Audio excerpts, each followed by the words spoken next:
Hi, everyone, and welcome back to the Latinaly podcast. Today, we are talking about something that so many people do. So many people are forced to do, so many people are pushed to do, and something that I've recently had to do. And that is quit my job.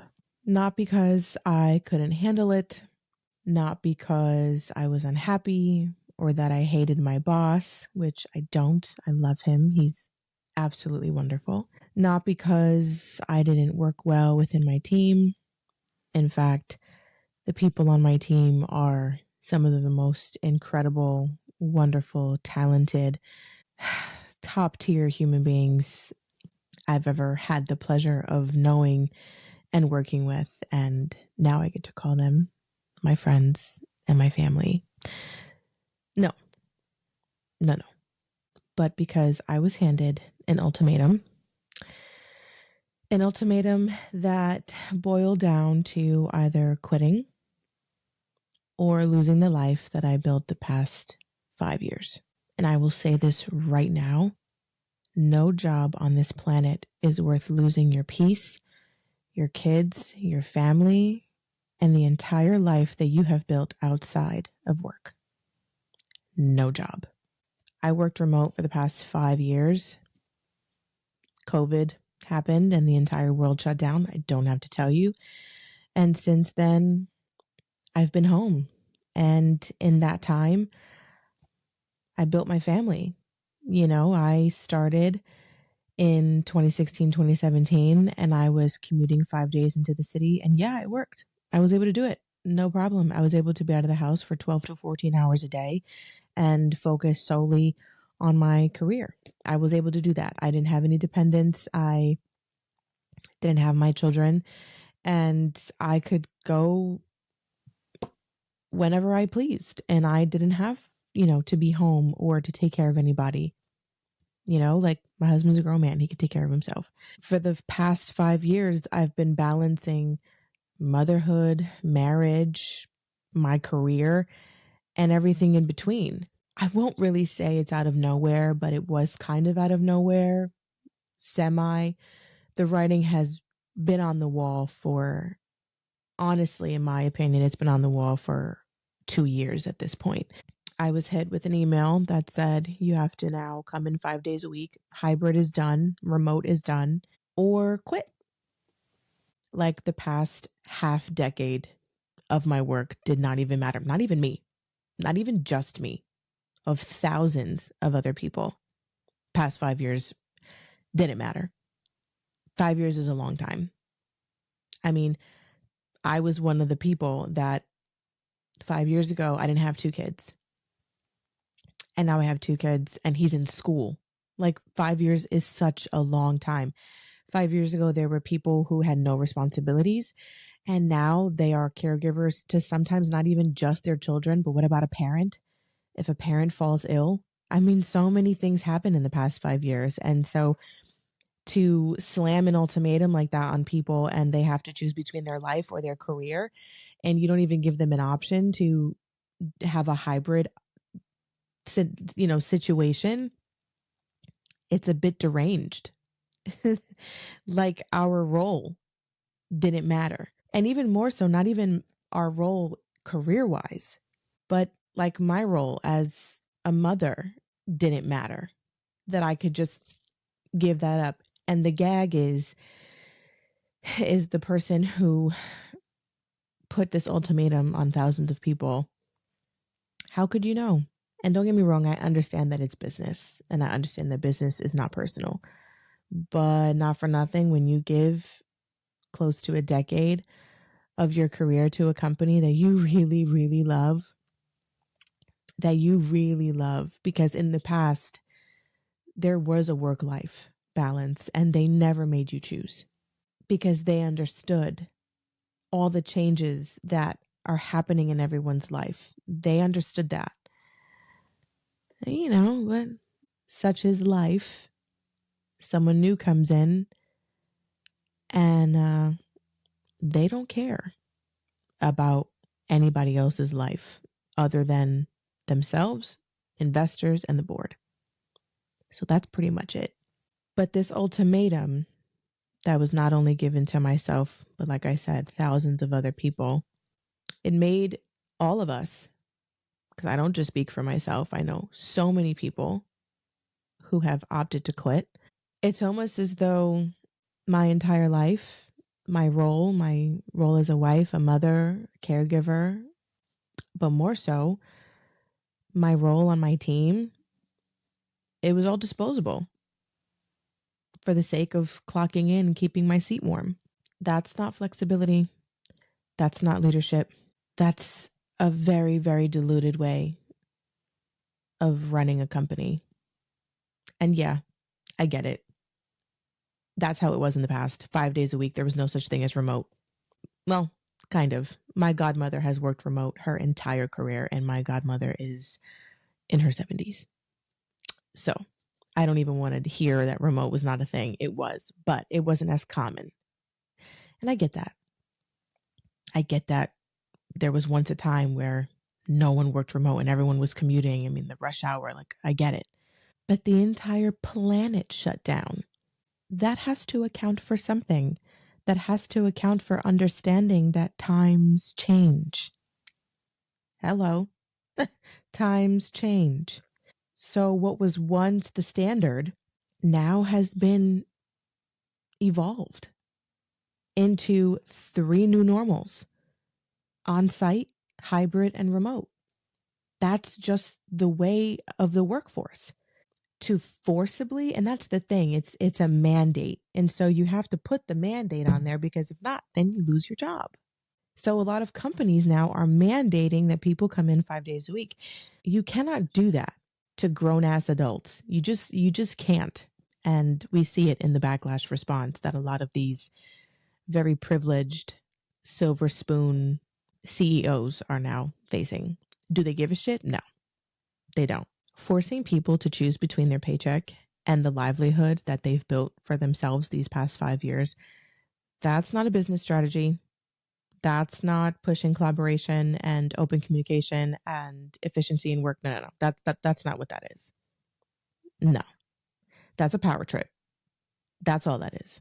And so basically, I was given a choice between my family, taking care of my children, because I don't put my kids into daycare. I don't trust daycares.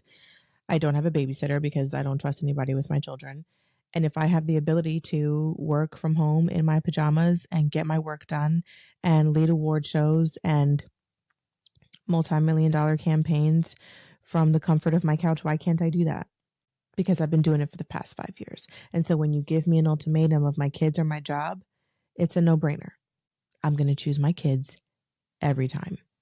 And honestly, it's not just choosing my kids and my family. It's choosing me, because I'm not the same person that I was 5 years ago. I'm different. I want different things. I seek different things. I don't want to go in.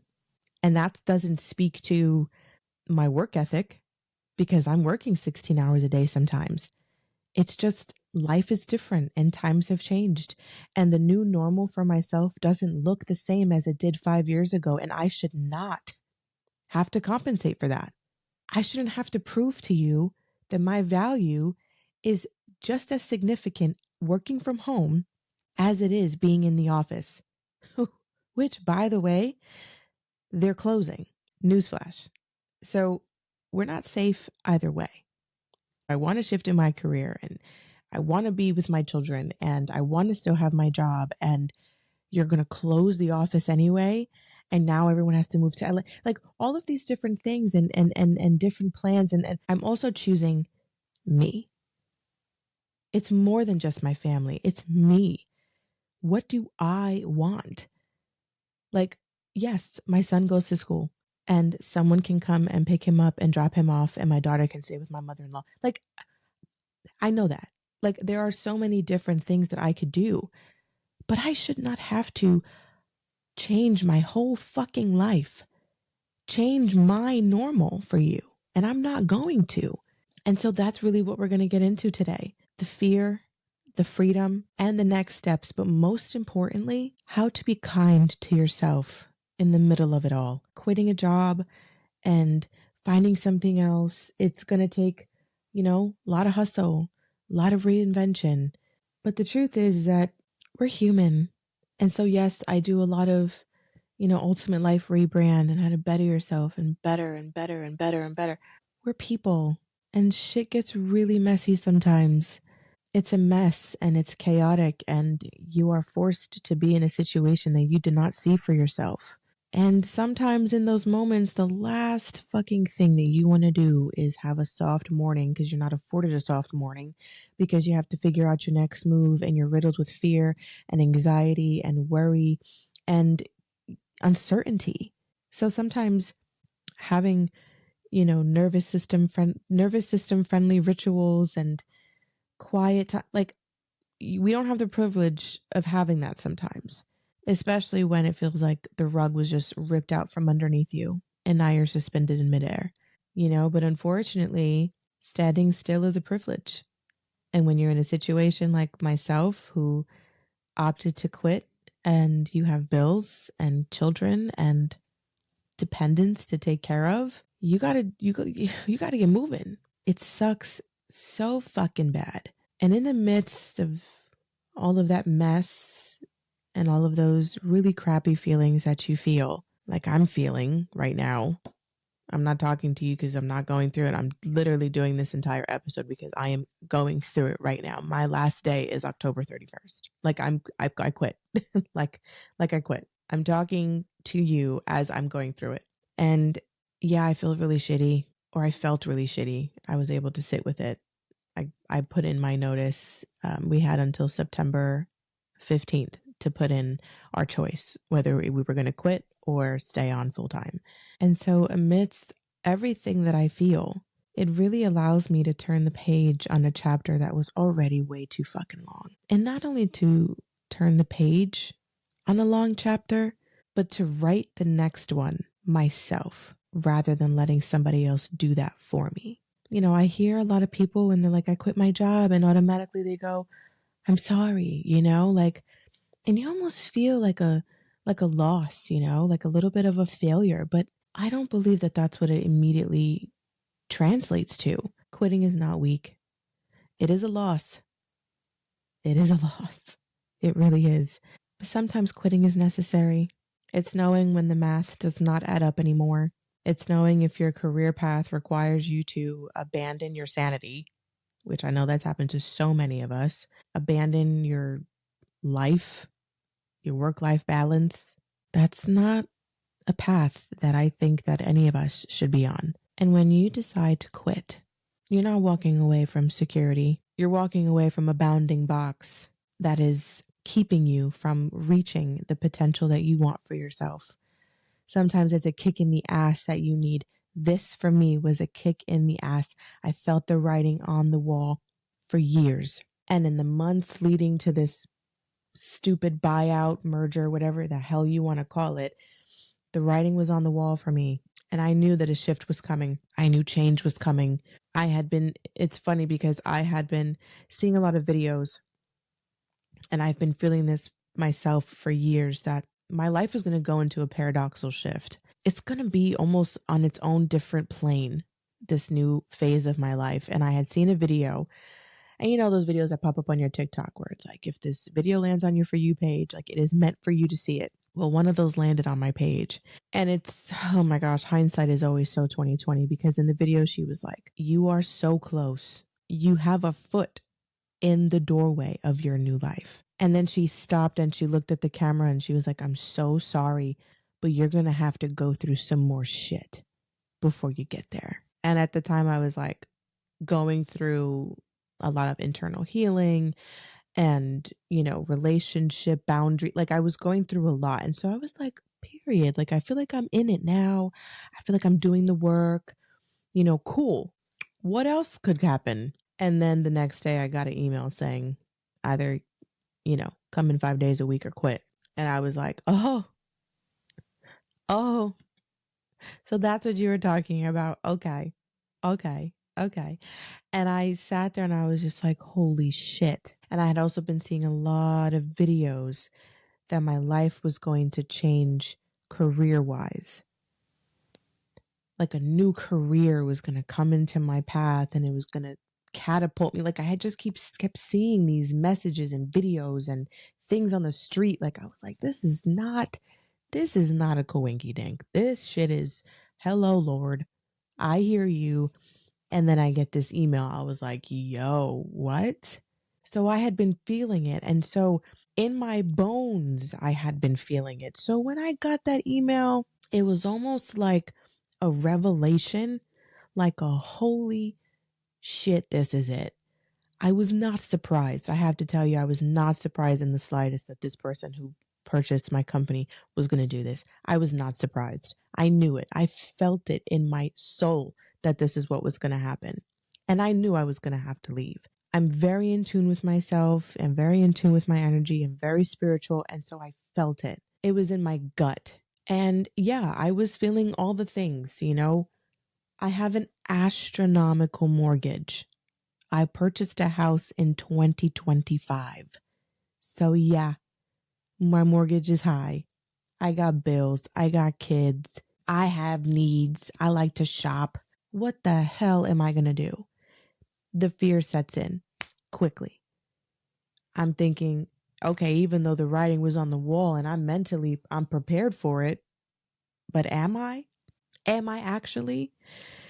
And I sat with that uncertainty and fear. But then I thought about everything that I had been seeing and feeling. You feel the grief because no matter what way you look at it, you are losing something.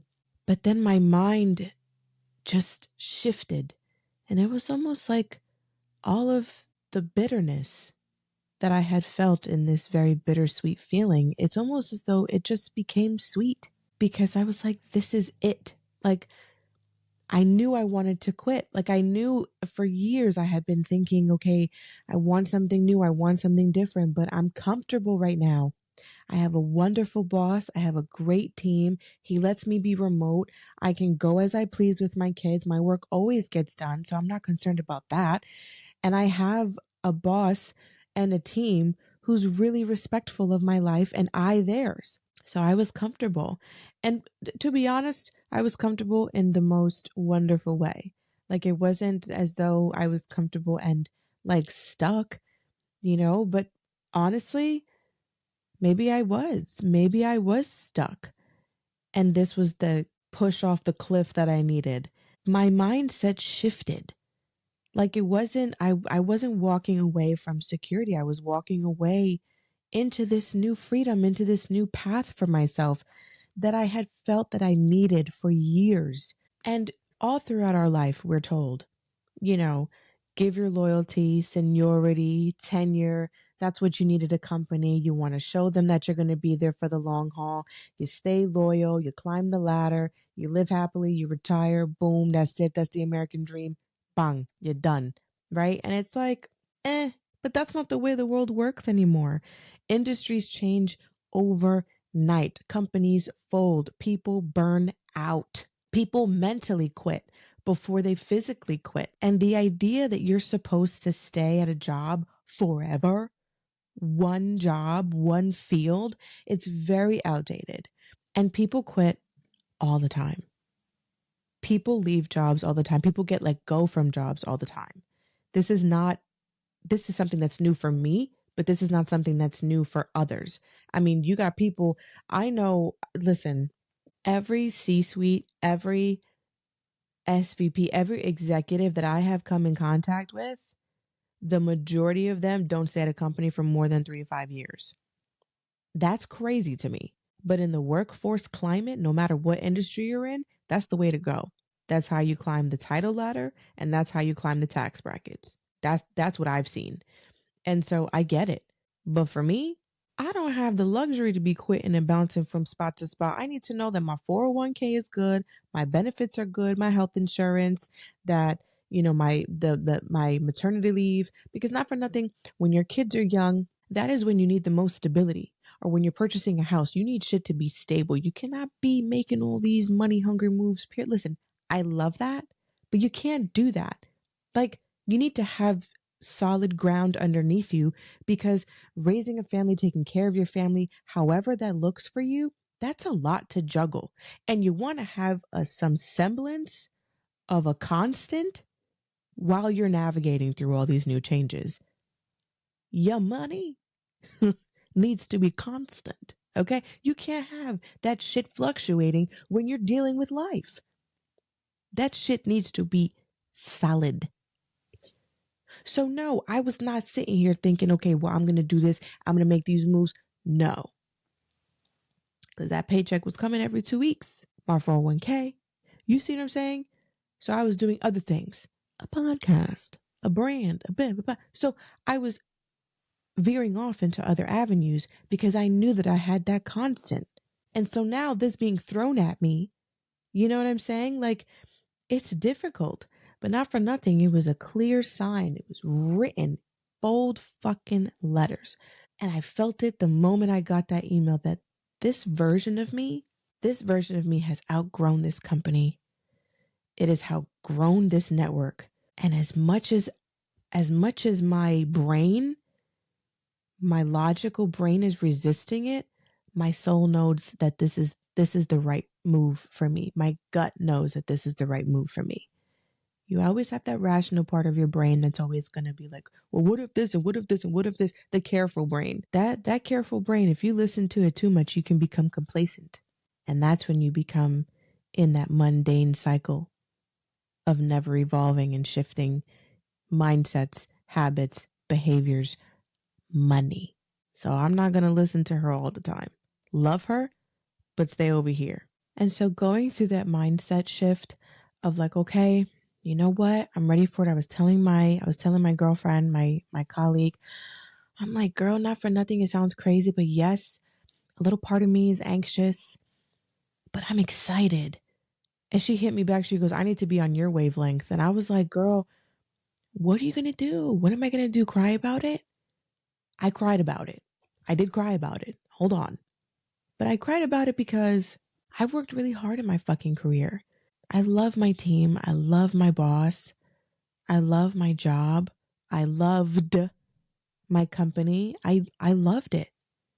So yeah, that was really shitty to lose. Now with this new doorway kind of opening, I'm starting over, but I'm starting over smarter than I was before. Because the truth is that when these things like this happen in your life, you have to quiet that self-doubt brain. That rational brain can easily turn into the self-doubt brain because you're trying to think very logistically. Money, bills, jobs aren't hiring, people are laying off. If people are getting laid off, how the hell am I going to get a job?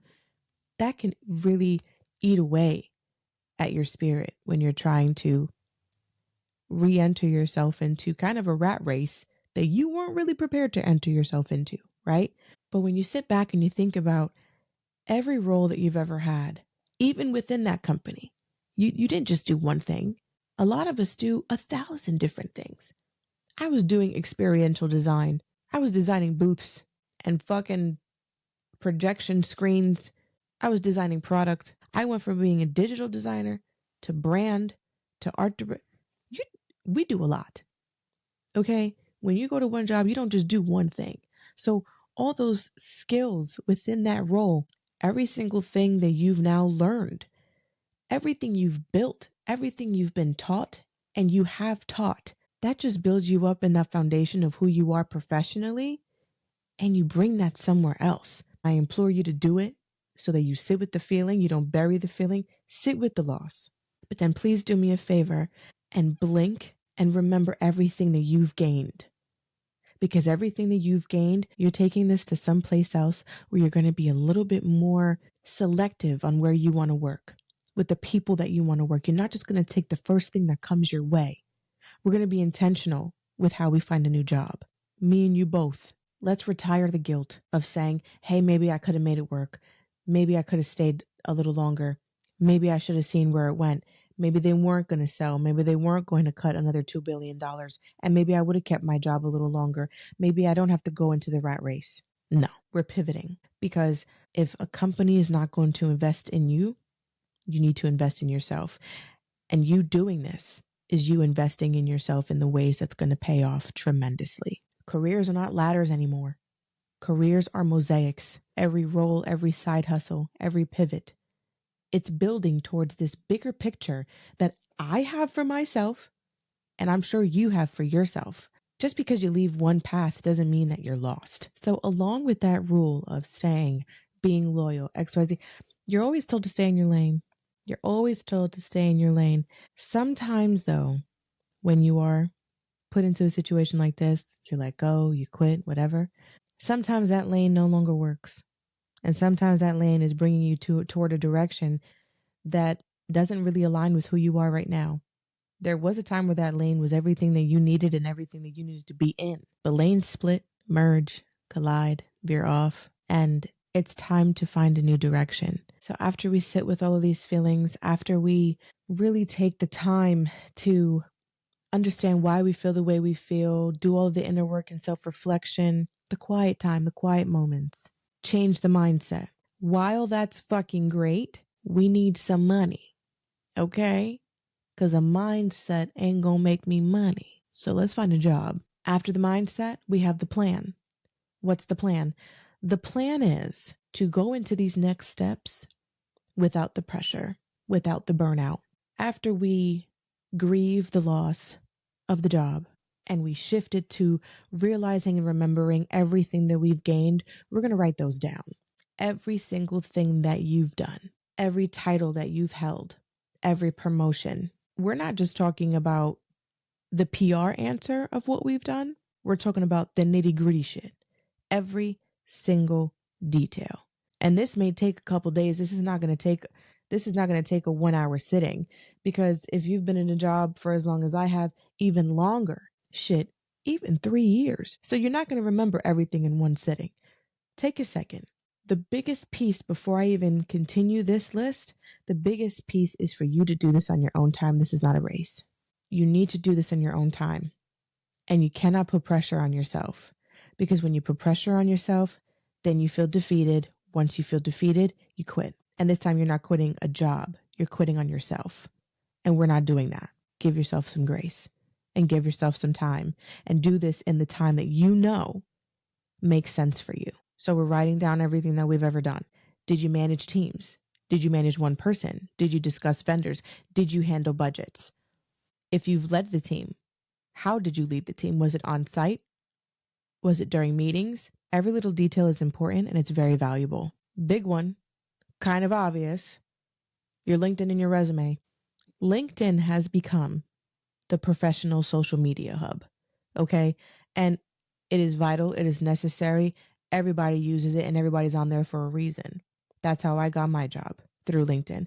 Your LinkedIn and your resume, everything can connect and everything can be intertwined and be cohesive with each other. If you need a portfolio like myself, get your website together. My portfolio is 85% done. I had projects on there from years ago. I had projects that had nothing to do with what I was working on at this company. So now I'm putting all that in there, flooding it with all the work that I have done, that I've won awards for, pretty much everything. And when you're writing your resume and you're making sure that that work experience reflects the work experience on your LinkedIn, because everyone's going to go to the LinkedIn.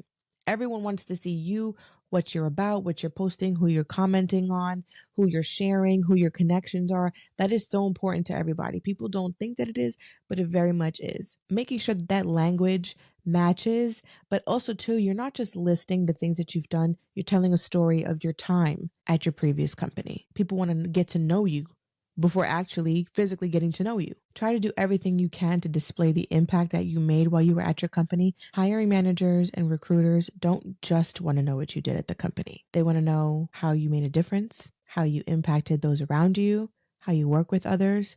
Make sure that your information online, your resume reflects that, reflects the essence of who you are professionally. This is a big one.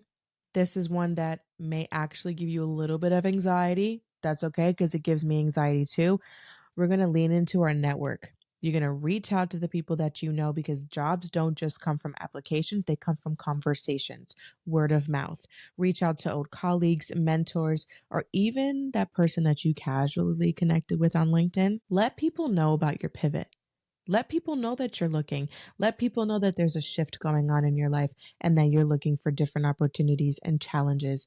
Also, talk with the people that you used to work with that maybe no longer work with you anymore. That's why I always try to keep my connections open. I always try to network. I am always online, making sure that those relationships don't dwindle out, because I'll tell you one thing right now, people will only reach out to you when they need something. That's never going to be me. I keep in contact with everybody that I've ever worked with, who I have a relationship with, because yes, a lot of them I love and they're my genuine friends.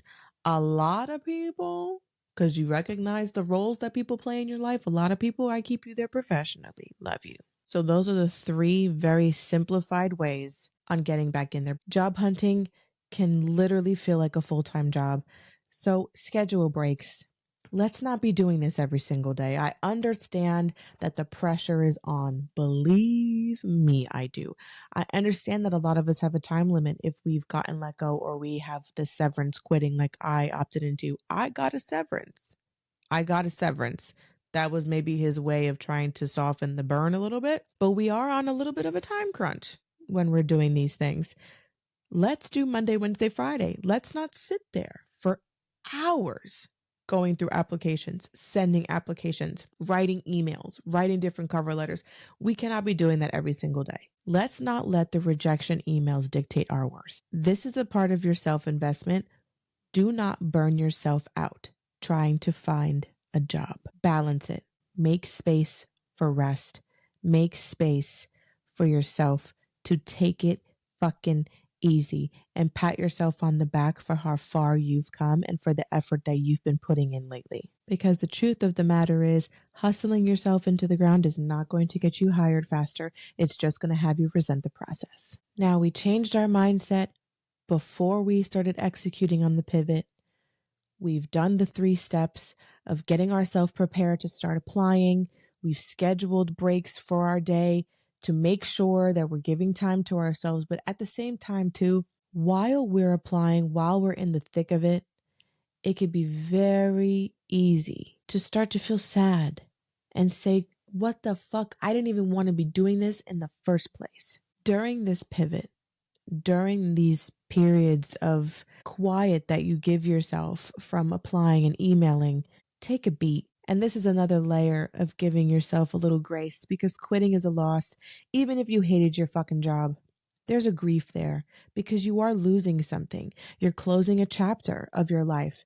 And identity wise, especially if you've been at this place for a long time like I have, it's very heavy when you're doing something like that.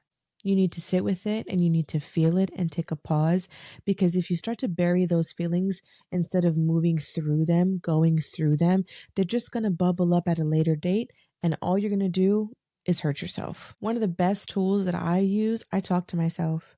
That may sound a little 730, but I talk to myself all the time, because sometimes, like, who do you call when you need a little pick me up? You know, talk to yourself the way you would talk to your best friend who just quit her toxic ass job, right? Sis, proud of you. You don't need that. Congratulations on quitting. On to the next one, right? You're that bitch. You don't need them. They need you. They don't even know what they lost now that you're leaving, right? Speak to yourself that way. Hype yourself up. Write yourself little notes that you stick throughout your house that you can open and say, oh shit, you know what? I am that bitch. I was sad. I felt sad. I went through it. I sat with it. And now it's time to hop back the fuck on. Allotting yourself time to pause and take a beat, that is not you falling behind. That is just another step in this process. Because you taking that step is also feeding into the energy for you to keep going, for you to keep pushing. Because if you burn out, you're actually stopping yourself from reaching certain jobs. It's almost like that meme where that guy is digging underground and he stops right before he hit the diamond. That's burnout. Don't do that to yourself.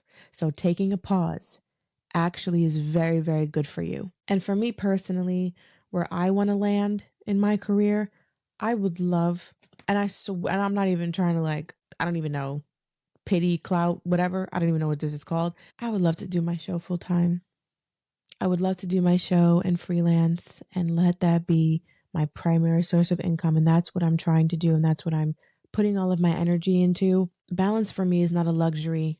Balance is not a perk. Balance for me is a non-negotiable. If a job, a boss, a company does not understand that, then they don't deserve my loyalty, nor my work ethic, or my talent, or my expertise. I was forced to pick between my career and my family. And in walking away, I realized something, that the roles, the people, the companies that are truly aligned with me, that are meant for me, will never ask me to make that choice again. So let's do it together, because this is a very monumentally life-shifting moment, and it is hard, and it's heavy, and it's unfortunate, and it's worrisome, and it comes with a lot of uncertainty. But once this period is over, hindsight is always going to be 2020. And I know that I'm going to feel so thankful that I made the decision that I did. And that is all for today's episode. If you are listening to this right now and you feel stuck, here's your reminder that you are not falling behind. You are not failing, and you are not throwing it all away. If you walk away, you're shifting, you're choosing peace, and you're betting on yourself. And that is the most important career move that you could ever make. If you cannot get enough of me the same way I cannot get enough of you, do me a favor and follow us on Instagram and TikTok at Latinaly Podcast, and subscribe to us on YouTube and on Spotify, and make sure that you get notified everywhere you get your podcast so you never miss an episode of Latinaly. If there are any burning questions that you have, piping hot tea, or any juicy stories that you need advice on, or you just want me to respond to as your very blunt bestie, be sure to visit ngl.link/Latinaly Podcast to submit anonymously, and I will answer them on my monthly segment, signed Kaya. Or you can go to kayaburgos.com and you can ask a question over there too. I am Kaya Burgos. This is the Latinaly Podcast, where we are untamed, uncensored, and always unapologetic. And I'll see you next week.